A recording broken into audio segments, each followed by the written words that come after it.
오늘은 로마서 15장 22절에서부터 29절까지의 말씀을 통하여서 은혜 나누기 원합니다. 오늘 사도 바울은 로마에 방문할 계획을 피력하며 그동안 여러 번 계획을 했지만 가지 못했었다는 자신의 그 안타까운 이야기를 하면서 그들에게 위로를 전합니다. 22절에 그러므로 또한 내가 너희에게 가려 하던 것이 여러 번 막혔더니 이제는 이 지방에 일할 곳이 없고 또 여러 전에부터 언제든지 서바나로 갈 때 너희에게 가기를 바라고 있었으니 사도 바울은 하나님의 은혜로 말미암아 주의 일꾼 된 사람입니다. 원래 그 이름이 바울이 아니라 사울이죠. 사울이란 뜻은 큰 자다라는 뜻입니다. 그런데 그가 다메섹 도상에서 예수님을 만나고 그리스도의 은혜를 체험한 다음에 하나님의 일꾼이 되죠. 그 다음에 그의 이름을 바울, 큰 자가 아닌 사울 큰 자에서 바울이란 뜻은 작은 자라는 뜻입니다.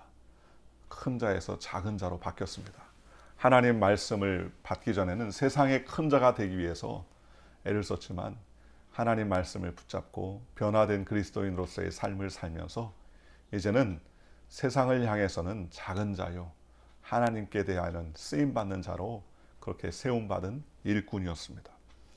사도 바울은 1차, 2차, 3차 전도 여행을 통해서 하나님께 영광을 돌렸습니다.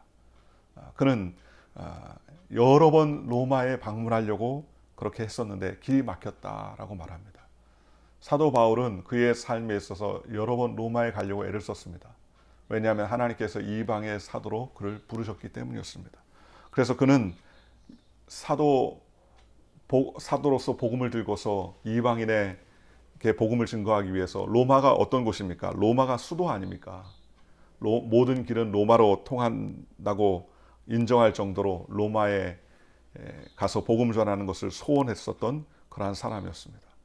사도 바울은 이렇게 소망하며 로마에 가고 싶어 했었어요. 그 이유는 로마가 뭐 볼 게 많아서 그런 것이 아니라 바로 복음에 붙잡힌 바 된 사람이었기 때문입니다.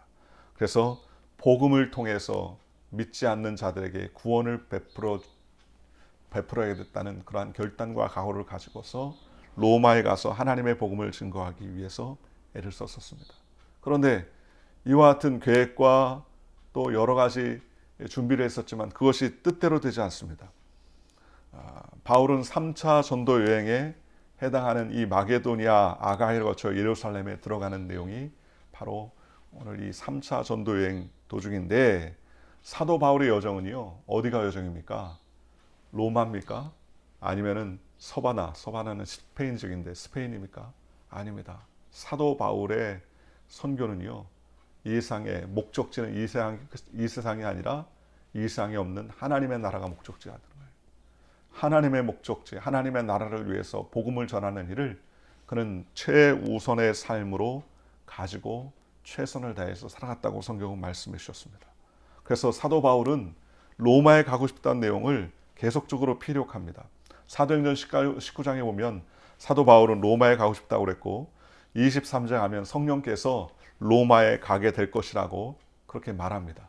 그리고 결국 그는 배를 타고서 죄인의 몸으로 로마로 앞선가죠. 가이사랴에서 2년 동안 구금당했다가 로마 시민권자인 사도 바울이 재판을 받기 위해서 황제에게 요청을 합니다. 그리고 그 일로 인하여서 천부장과 함께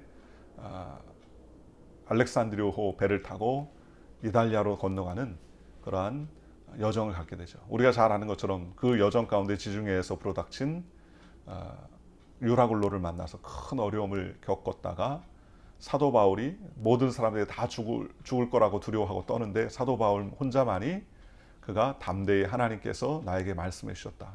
이 화물과 또 배는 손상이겠지만 당신들은 다 당신들의 생명을 내 손에 붙였으니 안심하라. 하나님이 어젯밤에 나에게 말씀해 주셨다. 그는 그렇게 담대히 복음을 전했습니다. 왜 이렇게 복음을 전할 수 있었습니까? 그것은 바로 기도했던 사도 바울에게 하나님께서 말씀하시기를 아직 아니다. 아직 죽지 않는다. 내가 가이사 앞에 서야 한다. 하나님이 계시해 주셨습니다. 그리고 이 배 안에 있는 모든 사람의 생명을 사도 바울에 붙여주셨습니다. 그러니 사도 바울이 유라굴로 광풍 가운데서 담대히 하나님 말씀을 전하고, 그리고 그럼 한 섬에 도착한 이후에 그 섬의 추장을 병을 고치고 그 섬이 구원받게 하는 그한 여정 가운데 있었습니다. 그는 이렇게 하나님의 복음을 위해서 로마까지 가기로 결단하고 하나님의 복음을 증거했는데, 그때에요 유대인 중에서 무려 40명이 사도 바울을 죽이기 전까지는 먹지도 마시지도 않는다라고 결단한 사람들이 죽이려고 쫓아다닐 정도로 그는 그와 같이 선교에 매우 어려움을 겪고 있었습니다. 어쨌든 이와 같이 언제든지 누구에게 살해당할지 모르는 그런 핍박과 위협과 어려움 가운데서도 사도 바울의 일심은 무엇에 있습니까? 하나님의 나라 복음에 있었다는 겁니다. 사도 바울이 고백했던 것처럼 그리스도의 복음을 전하는 일에는 나의 생명을 조금 더 귀하게 여기지 않겠노라 라고 사도 바울이 고백했지 않습니까? 그리고 그리스도의 복음 외에는 모든 것을 배설물로 여긴다 라고 생각할 정도로 그는 철저하게 복음을 위해 사는 사람이었다는 겁니다. 그러니 23절에 이제는 이 지방에 일할 곳이 없고 또 여러 해 전부터 언제든지 서바나로 갈 때 너희에게 가기를 바라고 있었으니, 이제 이 지방에서 일할 곳이 없다. 더 이상 이제 마게도니아 쪽에는 더 이상 하나님의 복음을 전할 일이 없다는 거예요. 왜요? 그가 복음을 다 전했기 때문이에요. 또 복음을 전한 곳에는 그리스도의 복음을 들어본 곳에는 전하지 않고 다시 듣지 않는 곳에 또 나가겠다는 것이죠. 그래서 어디로 가려고 그랬느냐? 서바나로 갈 때 너희에게 가기를 바라고. 서바나는 지금의 스페인 지역이죠. 그런 로마를 거쳐서 스페인 지역까지 가서 복음을 전했다는. 그 당시에 서바나가 땅끝이에요. 땅끝. 지금은 뭐 스페인이 유럽의 중심지지만 로마 시대 때 사도 바울이 살아 있었던 그 시대는 서바나는 스페인이 거의 땅끝입니다. 로마의 땅끝입니다. 그러니 그 땅끝까지 복음을 전하는 거예요. 그래서 지나가는 길에 로마에 들렸다가 서바나로 가겠다. 그래서 24절 이는 지나가는 길에 너희를 보고 먼저 너희와 상임으로 얼마간 기쁨을 가진 후에 너희가 그리로 보내주기를 바람이라. 그러나 이제는 내가 성도를 섬기는 일로 예루살렘에 가노니. 그는 서바나 가서 복음을 전하는 일에 계획을 했었지만 이제는 성도를 섬기는 일로 예루살렘에 다시 돌아가게 된다는 거예요. 3차 전도 여행으로 다시 이제 예루살렘으로 가는 것이죠. 이는 마게도니아와 아가야 사람들이 예루살렘 성도 중에 가난한 자들을 위하여 기쁘게 얼마를 연보하였습니다. 예루살렘에 큰 어려움이 있다는 소식을 들었습니다. 그러자 마게도니아와 아가야 지역에 세워졌던 교회들, 사도 바울이 복음을 전하면서 세워졌던 교회죠. 대표적인 교회가 어디입니까? 빌립보, 고린도, 그죠? 베레아, 이런 어떤 교회들이 사도 바울이 전도 여행 가운데 세웠던 교회입니다. 이런 세웠던 교회들이 예루살렘 교회가 어렵다라는 얘기를 들으니까요, 그들이 헌금을 모아가지고 그 헌금을 통해서 예루살렘 교회를 보내기로 했습니다. 그리고 그 일에 기쁘게 사도 바울이 동참하여 그 연보, 즉 헌금을 가지고서 예루살렘 교회로 가는 도중이었습니다. 그래서 26절에 이는 마게도니아와 아가야 사람들이 예루살렘 성도 중 가난한 자들을 위하여 기쁘게 얼마를 연보했다. 그죠? 마게도니아와 아가야 사람들도 편치 않을 텐데, 그런데 가난한 자들을 위해서 어떻게 했습니까? 기쁘게 얼마를 연보했다는 거예요. 아가야 사람들과 마게도니아 사람들의 헌금이 귀한 것은 어디에 있습니까? 첫째, 기쁜 헌금이었다는 거예요. 강제로 내야 된다, 각출해야 된다, 그렇게 하지 아니하고요, 자원하는 마음, 자원하는 심령으로 그들이 하나님 앞에 귀한 연보를 예루살렘 교회에 보낼 수 있었다는 것입니다. 그러니 가난한 자들을 위해서 기쁘게 한 행보였다는 겁니다. 기쁨의 예물이었다는 겁니다. 두 번째로 이 예물은 어떤 예물이었느냐? 자발적인 예물이었다는 겁니다. 기쁨의 예물이기도 하지만 사도 바울이 예물을 먼저 드렸으면 좋겠다라고 얘기하는 것이 아니라 그들의 자원하는 마음으로 하나님 앞에 드릴 수 있는 예물이었다는 것입니다. 그래서 그들이 이와 같은 연보를 통하여서 사도 바울이 예루살렘에 전하였습니다. 27절에 저희가 기뻐서 하였거니와 또한 저희는 그들에게 빚진 자니 만일 이방인들이 그들의 영적인 것을 나누어 가졌으면 육적인 것으로 그들을 섬기는 것이 마땅하니라. 저희가 기뻐하였거니와 그랬습니다. 무엇을 기뻐했습니까? 연보하는 일에 기뻐했다는 겁니다. 참 복되죠. 받는 자가 주는 자가 받는 자보다 뭐예요? 복이 있다. 주라 그리하면 후이되어 누르고 흔들어 넘치도록 하여서 너희에게 안겨주리라. 그 헤아리는 헤아림으로 도로 그 헤아림을 받을 것이니라. 그렇습니다. 아가야나 이 마게도냐도 복음을 이제 접했으니 그들도 어려웠을 것입니다. 근데 이런 그 섬기는 일은요, 이게 많다고 되는 게 아니에요. 내가 뭘 가진 게 많이 있으니까 나눠주자. 그게 되지 않습니다. 오히려 사람은 점점 더 움켜쥐려고 하지 않습니까? 나눠줄 수 있는 것도 그것도 하나의 달란트요, 은사요, 그것도 축복이라는 거예요. 그러니 마게도니아와 아가야 사람들이 예루살렘을 기쁘게 연보했고 사도 바울은 이렇게 말합니다. 저희는 그들에게 빚진 자니. 마게도니아 아가 사람들이요 예루살렘에 빚진 사람이라는 거예요. 무슨 빚을 졌습니까? 만일 이방인들이 그들의 영적인 것을 나누어 가졌으면. 무슨 말입니까? 예루살렘을 통해서 이스라엘 백성들을 통해서 하나님의 복음이 이방인에게 나눠졌다는 거예요. 그러니 영적으로 뭐예요? 빚을 진 사람이다. 빚을 진 사람이다. 그러니 그들을 섬기는 것이 마땅하니라. 영적으로 짐을 나눠 주시고 또 은혜를 겹쳤으니 육적인 것으로 어떻게 합니까? 서로 섬기는 것이 마땅하다. 서로 섬기는 것이 마땅하다. 제가 예전에 친구를 한 명을 전도한 적이 있는데요. 그 친구가 전도해서 나중에 신실하게 사역을 하고 같이 성가대도 했었습니다.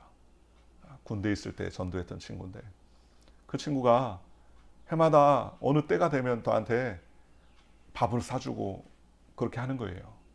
그래서 야, 웬일이냐, 무슨 너 생일이냐 그랬더니 피식피식 웃으면서 내 생일이지, 내 생일이야. 네가 나를 낳았다, 네가 나를 낳았어. 그러면서 얘기를 하는 거예요. 뭔 소리야? 그랬더니 네가 나에게 결신시켜주고 복음을 듣게 하고 하나님 알게 해서 진짜 고맙다 하면서 해마다 그때가 되면은 밥 사주거나 아니면은 도서 책 볼 수 있는 도서 상품권 같은 거를 챙겨주더라고요. 내가 왜 이렇게 하느냐라고 얘기했더니 저한테 얘기를 하는 거예요. 가만히 생각하면 내가 너를 만나지 않았으면 예수님을 알지 못했고 예수님을 알지 못했다면 내 인생이 얼마나 안타까웠을 거냐. 안타까운 것도 모르고서 그렇게 살았을 텐데 내가 어떻게 하다가 너하고 군대 동기가 돼서 같은 내무반에 있다가 너의 권유로 신앙생활하고 복음을 듣고 하나님을 알게 되고 같이 제대하고 이렇게 하나님을 같이 섬기고 같은 곳에서 봉사할 수 있다는 게 얼마나 감사하냐. 그러니 너는 나를 낳았다. 네가 나를 낳았어. 그러면서 얘기를 해주는 거예요. 자기는 빚을 졌다는 거예요. 복음의 빚을 졌다는 거예요. 그러니 밥 한 끼가 갖고는 아무렇지 않아요. 밥 100번이라도 더 살 수 있다는 겁니다. 그 얘기 얼마나 감사합니까? 사도 바울은 그런 심정으로 마게도니아와 아가야 사람들이 그렇게 연보를 보내는 것이 영적으로 사랑의 빚을 졌어요. 영적인 빚을 졌죠. 예루살렘 성도들 때문에, 예루살렘의 유대인들 때문에 그 복음이 이방인에게 미쳤고 그 이방인에게 미쳤던 그 은혜가 육적으로 조금 도와주는 것도 괜찮다. 좋은 일이다. 이렇게 얘기를 하는 것입니다. 28절에 그러므로 내가 일을 마치고 이 열매들을 그들에게 확증한 후에 너희에게 들렀다가 서반으로 가리라. 내가 이 일을 마치고, 이 일이 뭡니까? 드려진 예물을 예루살렘 교인들에게 가져다 준 일을 마치고 이 열매들, 즉 아가야와 마게도니아 사람들이 예루살렘 성도를 위해서 헌신했던 그 사랑의 열매, 그것이 예루살렘 교회에 드려짐으로 그들에게 확증되고 확인이 된 이후에 그 다음에 로마에 들렸다가 어디로 갑니까? 서바나로 가겠다. 결국 사도 바울은 서바나 가지 못하죠. 나중에 로마에서 참수형을 당합니다. 그리고 마지막 인생의 마감을 하고 주님의 품에 안기게 됩니다. 사도 바울은 언제든지 하나님의 복음을 위해 살았어요. 왜 사도 바울이 그렇게 서바나로 가기로 했습니까? 그것은 남의 터 위에 한번 그리스도의 복음이 증거된 곳 남의 터 위에는 복음을 다시 세우지 않겠다. 즉 하나님의 말씀을 들어보지 못한 곳으로 또 들어가서 그리스도의 복음을 전하겠다는 그러한 각오와 태도를 가지고 하나님의 나라와 복음을 위해 헌신했던 사람이었다는 것입니다.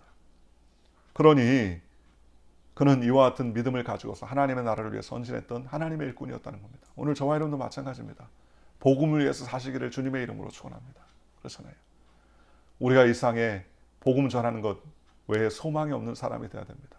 하나님의 나라와 영광을 위해 섬기는 일 외에는 소망이 없는 사람이 되어야 된다는 겁니다. 그러니 얼마나 감사합니까? 29절에 내가 너희에게 갈 때에 그리스도의 충만한 복을 가지고 갈 줄을 아노라. 사도 바울은요, 로마 성도들에게 내가 너희에게 갈 때 뭘 가져간다? 그리스도의 충만한 복을 가지고 갈 줄을 아노라. 진정한 복은 어떤 것입니까? 그리스도의 복음입니다. 복음이 우리를 변화시키고요. 복음이 인생을 변화시키고 복음이 삶을 변화시키고 복음은 우리의 모든 것을 변화시켜요. 보십시오. 복음이 우리에게 들어오니까 뭐가 변합니까? 시각이 바뀌잖아요. 세상을 보는 시각이 바뀌고요. 인생을 바라보는 시각이 바뀝니다. 내가 누구인가를 바라봤던 시각이 바뀝니다. 또 어디서부터 와서 무엇 때문에 삶이 어디로 가야 되는지 시각이 바뀌어요. 예수 믿기 전에는 그냥 전에 왔다가 원숭이나 고릴라로부터 변화돼 가지고 사람이 되고 그렇게 진화되다가 한평생 살다가 흙으로 가는 것이지, 그게 우리의 인생의 시각이었습니다. 그러나 예수 믿고 구원받으니까 나는 짐승으로부터 변화된 존재가 아니구나. 다윈의 진화론으로 인하여서 변화된 사람이 아니라 하나님의 완성부터 나를 택하시고 조성해 주셨구나. 나는 무엇을 위해 사냐? 하나님의 나라와 영광을 위해서 사는구나. 나는 어디로 가냐? 나는 흙으로 가는 것이 아니라 하나님께서 예비해 놓으신 영원한 천국에 들어가는 것이구나. 그러니 예수 믿으니까 무엇이 바뀝니까? 예수 믿으니까 인생관이 바뀌는 거예요. 예수 믿으니까 가치관이 변하고요. 예수 믿으니까 삶의 관점이 바뀌고, 예수 믿으니까 사람의 관점이 바뀌고, 예수 믿으니까 내 자신이 누군가를 바라보는 관점이 바뀌더라는 겁니다. 나는 어떤 존재입니까? 나는 부족하고 연약하고 아무것도 없는 존재지. 아니에요. 베드로전서 2장 9절에 오직 너희는 택하신 족속이요 왕같은 세상에 거룩한 나를 하나님의 소유된 백성이 이는 너희를 그 기이한 빛에 들어가신 자의 아름다운 덕을 선전하게 하려 하심이라고 했습니다. 하나님의 선전, 하나님의 복음을 증거하고 전파하는 하나님의 일꾼으로 우리를 불러주셨다는 것입니다. 오늘 이 말씀을 붙잡고 오늘 우리도 사도 바울처럼 하나님의 나라와 영광을 위해서 귀하게 쓰임받는 이 하루가 되시기를 주님의 이름으로 축원하고, 복음을 들고 충만한 복, 그리스도의 복을 들고 달려가는 저와 여러분들 되시기를 주님의 이름으로 축원합니다. 기도하겠습니다.